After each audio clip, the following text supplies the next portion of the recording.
Ça vous a plu? Comment vont mes petits porcelets tout gras? C'est bon, tout va bien, vous avez réussi à survivre à Noël, Nouvel An et Galette des Rois? J'espère que vous avez tous passé une bonne rentrée dans le froid et la dépression, que vous noirez vite dans des kilos de raclette pas du tout caloriques. Sachez que je vous offre l'occasion de vous resservir une part grâce au sujet de cette vidéo. Et oui les amis, on va parler nourriture, cuisine, food, bouffe, pitance, boostify et gras. Le gras, c'est la vie. Mais attention, attention, restons dans le thème s'il vous plaît. Oui, on va parler bouffe, mais dans l'animation. Oh, il nous saoule lui. mais c'est c'est chiant chiant. là, je me casse. Les mecs, chaud pour une fondue? Ok, Et revenez, j'ai même pas commencé. Avec ta chaîne de merde. Je vais vous demander une chose. J'aimerais que tous ceux qui aiment manger s'abonnent directement à la chaîne et laissent leur pouce bleu bien au chaud dans leur moufle. Hein, quoi? Sortez de ma tête! C'est simple, si vous ne vous abonnez pas, je vous retrouverai tous et je vous ferai bouffer un œuf de 100 ans. Croyez-moi, vous n'en avez pas envie. Mais moi j'aime bien en vrai. Surtout quand le jaune pourri te coule dans la gorge. Tu es immonde, personne veut de toi, dégage. Vous pouvez aussi me laisser un commentaire sur ce que vous avez mangé pendant les fêtes par exemple. C'est là que premier degré, des gens vont m'écrire des pâtes au beurre, tu sais. J'espère que vous avez faim en regardant cette vidéo parce que vous allez être servi. Et au menu, il y aura de tout. Bienvenue au Flunch Animé. Installez-vous confortablement dans votre canapé à mémoire de forme car on va prendre des kilos. Un générique pour la 13.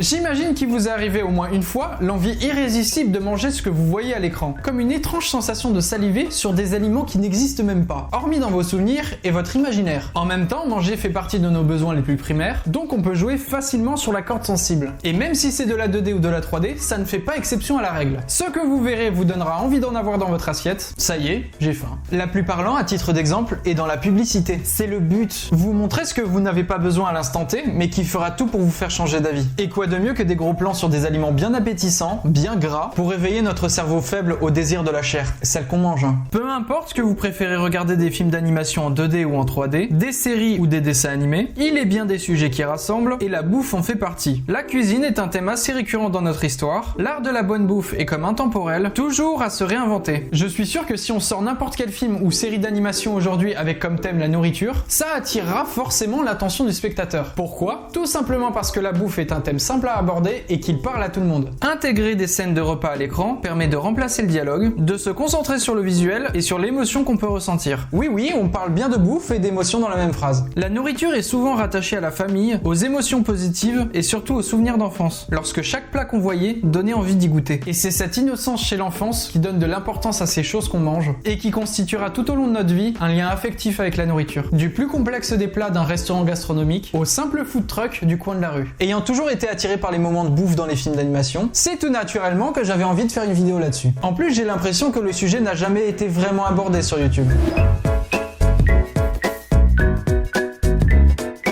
Si je vous demande de citer un pays dans l'art de bien manger, vous me répondrez tout naturellement la France, le noyau de la gastronomie. Et c'est dans ce stéréotype qui n'en est pas vraiment un que Pixar s'est tourné vers ce thème dans l'un de ses plus grands chefs-d'œuvre, Ratatouille. Même le film lui-même porte le nom d'un plat, c'est dire. Ratatouille, c'est pas le nom du rat, hein. Je préfère préciser, des fois je vois des trucs, ça rend fou, comme la princesse Link. Tout le monde l'appelle Zelda alors que c'est le héros, quoi. Trop chelou. Ce film nous raconte l'histoire de Rémi, un jeune rat ayant le don de cuisiner comme un chef. Contraint de déménager de la campagne à la ville, il se retrouve sous l'un des plus grands restaurant parisien, chez Gusto. Il fait alors la rencontre d'un jeune commis de cuisine, Alfredo Linguini, et va se créer alors une amitié car tous deux ayant un intérêt envers l'autre. Ce film respire l'envie de découvrir la gastronomie française et de la cuisiner. Il nous apprend à se réinventer, chercher de nouvelles saveurs, expérimenter l'art des mélanges, et comme je l'ai dit tout à l'heure, de replonger en enfance en se remémorant telle ou telle saveur qui nous a marqué profondément. Vous avez la scène en tête vous aussi? L'un des plans les plus mythiques est lorsque le critique culinaire goûte à la ratatouille de Rémi à la fin du film. Une fois la fourchette en bouche, celui-ci lâche alors son stylo, représentant toute l'aigreur des années de travail passé, lui ayant fait oublier l'essence même de la gastronomie, celle de ressentir des émotions par le goût. Cette scène est superbe et nous transporte nous aussi dans ce restaurant. Nous nous projetons en lui, nous savons ce qu'il ressent car nous l'avons tous vécu une fois dans notre vie. Vous avez jamais remarqué, mais l'odeur ou le goût d'un plat ressort souvent quand on se ressasse un souvenir du passé. Ce film m'avait fait réaliser étant plus jeune que nous les Français on pesait grave dans tout ce qui était de la bonne nourriture. Tournons-nous maintenant vers la malbouffe. Nos voisins les hommes, sorti en 2006, un film plutôt sympa mais un peu moche, met en scène un petit groupe d'animaux mené par Riton, un raton laveur. Ça tombe sous le sens. Ces animaux sauvages qu'on pourrait qualifier de nuisibles sont à la recherche de nourriture dans les quartiers humains voisins. Je vais passer vite sur ce film. Certes, la nourriture est au centre de la quête de ces animaux, mais elle n'est pas forcément bien représentée. C'est de la bonne grosse bouffe bon marché américaine avec des emballages plastiques et des boîtes de conserve. On est loin d'un hommage sur la gastronomie. Après, ça ne les empêche pas de s'éclater sur les packaging avec des petits easter eggs cachés par-ci par-là. La nourriture est ici utilisée et cumulée comme une jauge de quête à remplir avant la fin du décompte. Elle est en soi importante, mais elle aurait pu être tout à fait remplacée par autre chose que le propos du film aurait été le même. Mais qu'en est-il du film suivant? Tempête de boulettes géantes est lui aussi un film d'animation basé sur la nourriture. Il raconte l'histoire d'un inventeur complètement barré, vivant dans une petite ville sur une île où le seul business existant est la pêche à la sardine. Alors c'est très bon les sardines, je dis pas, mais on a connu mieux comme unique plat. Ça te dit une soirée sardine chez moi? Flint, le héros scientifique, invente alors une machine pouvant transformer l'eau en nourriture. Mais vu le titre, vous vous doutez bien que ça ne se passera pas forcément comme il avait espéré. Trop bien de la bouffe en illimité, me direz-vous? Alors sur le papier ça peut paraître sympathique, mais en vérité c'est complètement con. Le film souligne évidemment une critique de la surconsommation de nourriture, en particulier aux États-Unis, où là-bas ça y va fort on va dire. Alors est-ce que le film donne envie? Parce que c'est ça le plus important à savoir pour le sujet de cette vidéo. Eh bien oui et non. Oui car il regorge d'idées de mise en scène en rapport avec la nourriture, heureusement d'ailleurs car elle est l'élément central du scénario, si ce n'est même l'antagoniste du film. Elle est colorée, assez bien designée pour l'époque, bien qu'elle souffre du défaut de la 3D qui a énormément de mal à bien rendre la nourriture réaliste. Même si les avancées graphiques qui font que la suite, L'île des Miam Nemo, sortie en 2013, apporte encore plus de créativité à cette bouffe qui constituera la faune de l'île. Bien que très sympathique à regarder, ils ne m'ont pas convaincu sur le fait de vouloir goûter à tout ce que je voyais dans ces deux opus. C'est un peu comme un gigantesque catalogue d'idées de bouffe, mais sans vraiment d'âme. Comme un brainstorming au final. Genre, oh, je voudrais une scène avec des burgers.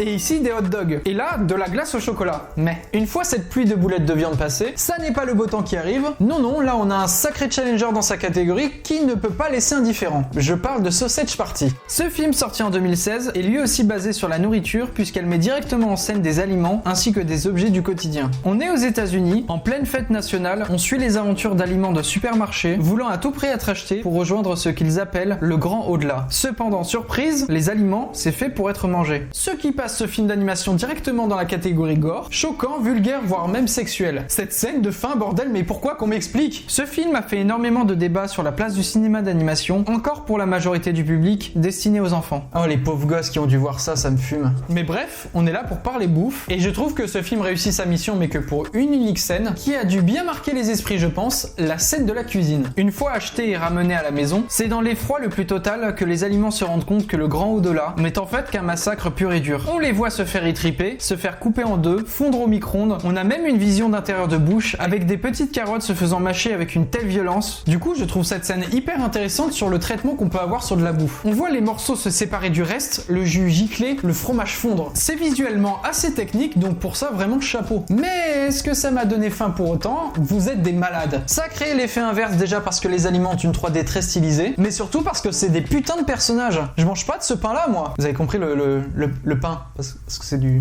Tu veux du pain? On va s'attaquer à un gros morceau maintenant, car je considère, à mon avis et ainsi qu'avec mes recherches, que l'animation 2D met un point d'honneur à bien représenter la nourriture, et je vise tout particulièrement l'animation japonaise.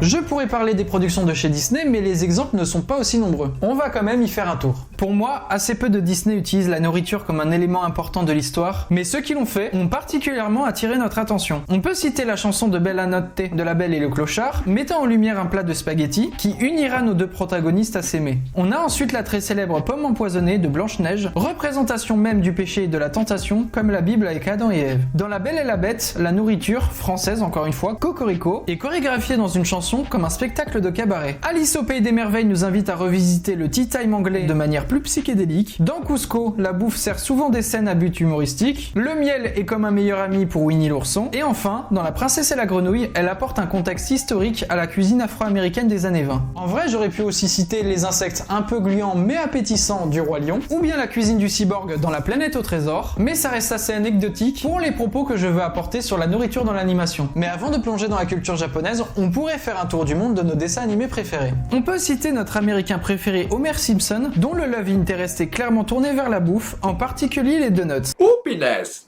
Marche! Est-ce que tu vas Préparez mon donut sucré au sucre. En parlant d'amour pour un plat en particulier, on a les pizzas, véritable motivation des Tortues Ninja, le plat de lasagne, une religion culinaire pour le chat Garfield, les épinards de Popeye qui lui procurent une force surhumaine, les irrésistibles pâtés de crabe de Bob l'éponge dont la recette est convoitée par le terrible Plankton, ou encore les fameux sangliers pour Obélix, nourriture composant les banquets et marquant la fin d'une aventure pour nos Gaulois. Pour ce qui est hors du comestible, la nourriture peut aussi être mise en scène en tant qu'habitation, comme la plus célèbre des éponges, Je suis une éponge. Bob, vivant dans un ananas sous la mer, ou bien Charlotte aux fraises, vivant dans, une fraise. Ça tombe sous le sens. Je pense avoir fait le tour, même si je suis sûr d'en avoir oublié. Vous m'en excuserez. Au pire, dites-le moi en commentaire. Ouais, espèce de débile, t'as oublié ça. Espèce de merde. L'animation japonaise. Franchement, qui est plus amoureux par les arts culinaires dans l'animation que les japonais? T'as juste à taper animation food sur YouTube, et tu tombes sur un paradis qui donnerait faim à n'importe qui.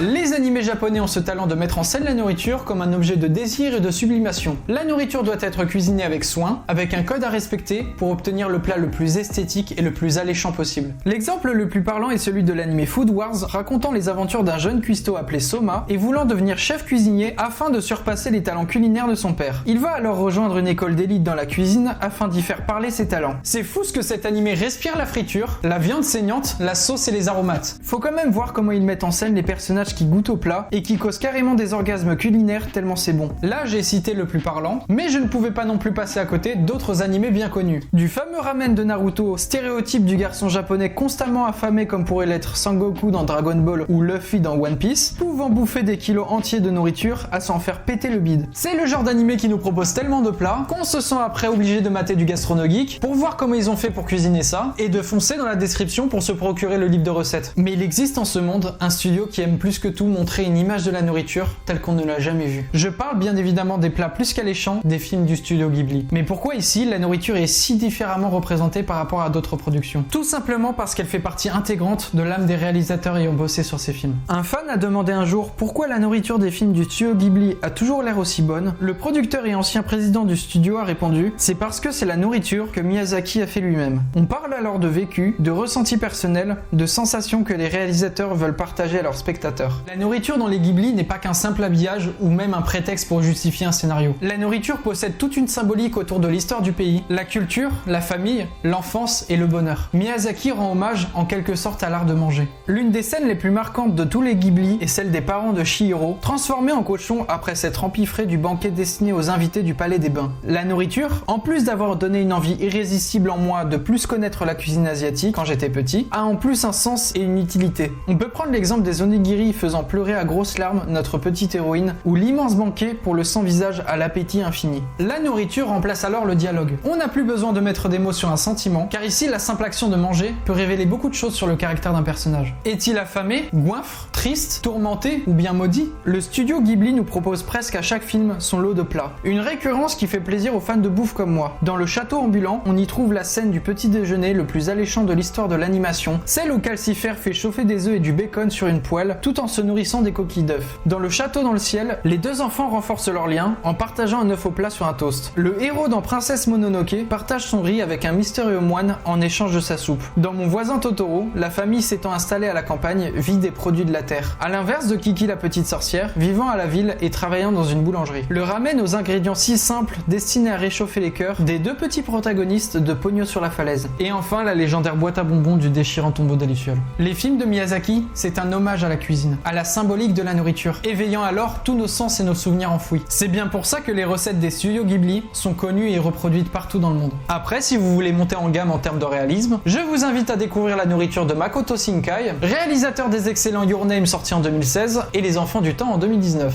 La nourriture est un voyage, une poésie, une évasion vers une autre culture. Elle y est magnifiée, sublimée, photographiée dans tous les sens. En observant ces plats réalistes, on en devine la composition, la fraîcheur, l'odeur et le goût. On salive à l'idée de goûter cette tomate du du marché, boire ce ramen ou savourer ce riz coloré de son jaune d'œuf fondant. Non, vraiment, ils sont forts. J'ai été surpris par la qualité des détails, du plus grand des paysages au plus petit des objets du quotidien. L'écran d'un téléphone, les gouttes de pluie, une étagère de vieux objets en tout genre, mais la nourriture, c'est quand même quelque chose. Bref, de la qualité comme on aime du côté de l'animation japonaise. Et c'est évidemment pas prêt de s'arrêter. Si ce n'est au contraire parti pour être de plus en plus beau. J'en salive déjà. J'aurais pu vous parler de plein d'autres détails, mais la vidéo serait interminable tellement il y a à dire sur le sujet. Je sais même pas si je prévois un épisode 2, mais ça serait pas pertinent je pense.